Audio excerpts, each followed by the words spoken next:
अमरावती शहरातून एक मोठी बातमी समोर येत आहे। फ्रेजरपुरा पोलीस स्टेशनमध्ये दाखल असलेल्या खून प्रकरणातील आरोपीला गुन्हे शाखा युनिट क्रमांक 1 ने ताब्यात घेतले आहे। या कारवाईमुळे गुन्हेगारांवर नियंत्रण मिळवण्यास पोलिसांना मोठे यश मिळाले आहे।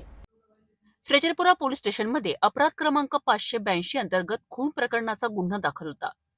या गुन्ह्याचा समांतर तपास करत असताना गुन्हे शाखा युनिट क्रमांक 1 च्या अधिकाऱ्यांना गुप्त बातमीदारांकडून माहिती मिळाली आहे की या प्रकरणातील आरोपी प्रतीक संजय नाईक तपोवन परिसरात फिरत आहे। या माहितीची खात्री पटल्यानंतर गुन्हे शाखा युनिट क्रमांक 1 च्या पथकाने तात्काळ तपोवन परिसरात धाव घेतली।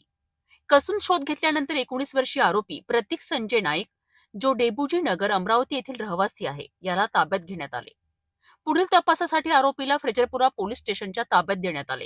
ही संपूर्ण कारवाई पोलीस आयुक्त अरविंद चावरिया, पोलीस उपायुक्त रमेश धुमाड, पोलीस उपायुक्त गणेश शिंदे, सहाय्यक पोलीस आयुक्त कैलास फुंडकर आणि सहाय्यक पोलीस आयुक्त शिवाजी बचाटे यांच्या मार्गदर्शनाखाली करण्यात आली।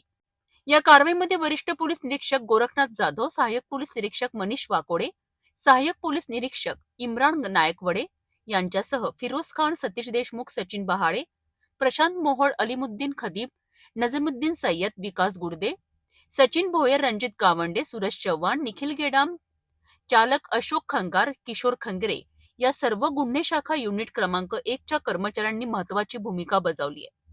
ही होती अमरावती शहरातून आलेली एक महत्त्वाची बातमी। गुन्हे शाखेने केलेल्या या यशस्वी कारवाईमुळे शहरात शांतता आणि सुव्यवस्था राखण्याकरिता पोलिसांचे प्रयत्न दिसून येतात आहे।